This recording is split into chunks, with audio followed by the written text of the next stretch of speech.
Hi అండి. నా పేరు శంకురమ్మ అండి. మాది బుట్టేగూడెం మండలం, ఏలూరు జిల్లా, మర్లగూడెం గ్రామం అండి. నేను కోవిడ్‌కొచ్చి ఒక నెలతో సంవత్సరం అవుతుందండి. అప్పటినుంచి ఈ ఇంట్లో తీసుకొచ్చిన కాడ నుంచి నేను ఒక్కదాన్నేనండి పని. ఇంకో పని మనిషి అంటూ లేదు. కుటుంబం మొత్తం 10 మంది జనాభా అండి. మూడంతస్తుల బిల్డింగ్ అండి.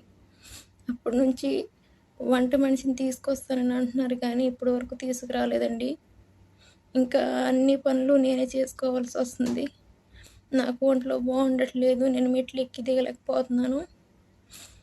కాళ్ళు చాలా బాధ వచ్చేస్తున్నాయి నాకు ఒంట్లో బాగుండట్లేదు అనేసి. అలానే వాళ్ళతో చెప్పలేదు కానండి, ఆఫీస్ మేడంకి ఫోన్ చేసి చెప్పాను.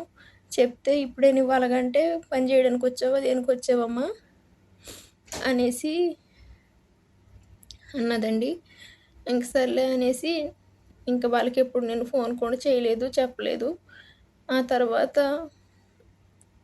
రంజాన్ వస్తుంది అన్నాక మళ్ళీ ఫోన్ చేసి చెప్పాను. అప్పుడు మనిషిని తీసుకొస్తానన్నారు, ఇంకా తీసుకురాలేదు. నాకు చాలా ఇబ్బంది అయిపోతుంది అనేసి ఫోన్ చేసి చెప్తేను ఏమీ పట్టించుకోలేదు. ఎటువంటి సమాధానం కూడా లేదు. మళ్ళీ ఆ తర్వాత నన్ను పంపించిన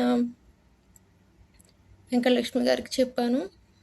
తను మాట్లాడితే తనతోనేమో ఇంకో మనిషిని తీసుకురాము, మేము ఒక మనిషితోనే పని చేయించుకుంటాను అని వీళ్ళు అన్నారంట. నాతోనేమో ఇంకో మనిషి వస్తుంది ఉండు అనేసి నన్ను పంపలేదు. నేను వెళ్ళిపోతానన్నా కూడాను. అలాగా సా పెద్ద ఏజెంట్ గారికి చెప్తేనేమో 15 రోజుల్లో మనిషి వస్తుందంటమ్మా రంజాన్కి, ఉండు, అప్పటిలోకి తీసుకురాకపోతే నేను ఇల్లు మార్పిస్తాము అని అన్నారు. అలాగే రంజాన్ కూడా అయిపోయింది. రంజాన్ కూడా తీసుకురాలేదు. రంజాన్ అయిపోయిన తర్వాత 7వ నెల వచ్చిన తర్వాత నేను వెళ్ళిపోతాను, నేను ఉండను, నాకు ఒంట్లో బాగుండట్లేదు, నన్ను ఆఫీస్కి తీసుకెళ్ళిపోండి, నాకు డబ్బులు కూడా వద్దు, నాకు జీతం కూడా వద్దు, నేను ఇంటికి వెళ్ళిపోతాను అనేసి నేను ఎప్పుడైతే అన్నానో లేదో నన్ను కొట్టి రూమ్లో 4-5 రోజుల దాకా రూమ్లో పెట్టి అన్నం కూడా పెట్టుకోకుండా గదిలో ఉంచారు. ఆ తర్వాత నేను అందరినీ కాళ్ళు వేళ్ళు పట్టుకొని కూడా బ్రతిమలాడాను, నేను వెళ్ళిపోతాను, నేను ఉండను అనేసి. అయినా కూడా నా మాట ఎవరు పట్టించుకోకుండా అలానే ఉండేవాళ్ళు. తీసుకెళ్తాను ఆఫీస్కి అనేసి పని అంతా చేయించుకొని తీసుకెళ్ళలేదు. ఆఫీస్ క్లోజ్ అయిపోయినాయి అనేసి నా ఫోన్ కూడా తీసేసుకున్నారు. నేను ఎవరితోనూ మాట్లాడడానికి కూడా లేకోకుండా ఫోన్ కూడా ఇవ్వననేసి. ఆ తర్వాత నేను ఉంటాను, చేసుకుంటాను అనేసి చెప్తే నేను ఇంటికి ఫోన్ చేసుకోవాలి అనేసి బ్రతిమలాడితే ఫోన్ ఇచ్చింది. కాకపోతే ఎనీ టైం పగలైతే ఫోన్ మాట్లాడడానికి లేదు. రూమ్కి వచ్చిన తర్వాతనే, అప్పుడు ఇంట్లో వాళ్ళు పడుకుండిపోతారు. మాట్లాడితే దొంగసాటుకు మాట్లాడాల్సి వస్తుంది ఇంట్లో వాళ్ళతోటి. అలా జరుగుతుంది. ఏదైనా అంటేను ఆఫీస్ కానీ ఇక్కడ విషయాలు చెప్పినట్టయితేనే చంపేస్తాను అని బెదిరించింది. అందుకు నేను ఇక్కడ పరిస్థితుల గురించి ఆఫీస్ వాళ్ళకి చెప్పలేదు.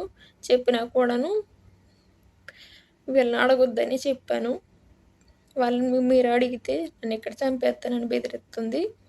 ఇంకా ఫోన్ తీసేసుకుంటాను, నువ్వు 2 సంవత్సరాల దాకా వెళ్ళే పని ఉండదు, ఎవరితో మాట్లాడే పని ఉండదు, నీకు ఇండియా ఆఫీస్కి బోల్డెన్ డబ్బులు పెట్టాను, ఇక్కడ ఆఫీస్లో బోల్డ్ డబ్బులు కట్టాను, నేను ఎందుకు వదులుతాను, ఎందుకు పంపుతాను అని బెదిరిస్తుంది.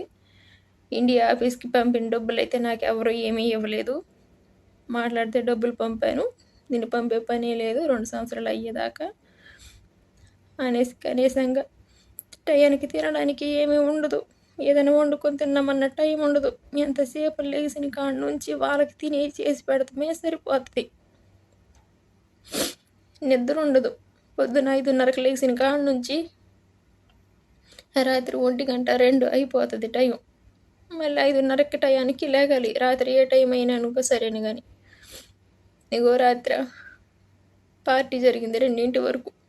కింద పడతారు, మీద పడతారు, ఎలా ఉన్నా లేచిన ఏ నొప్పి ఉన్నా కనీసం ఒక ట్యాబ్లెట్ కూడా ఎవరు అడిగినాను. అంత దారుణంగా చూస్తారు పని వాళ్ళని ఇక్కడ.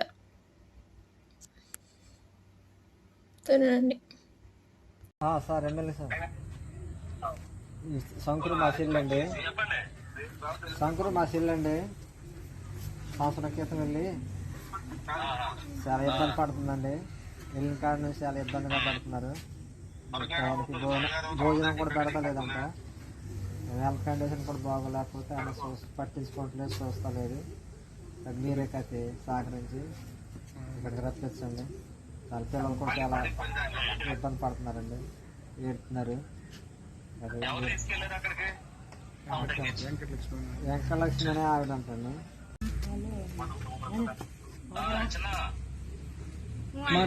సార్ సార్ చెప్పండి సార్.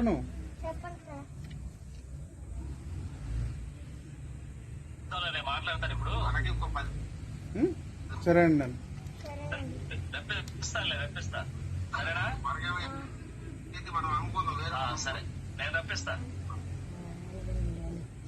నా పేరు రంగమ్మండి. మా అమ్మాయి ఏమో దుబాయ్ వెళ్ళిందండి. అసలు సంవత్సరం అవుతుందండి.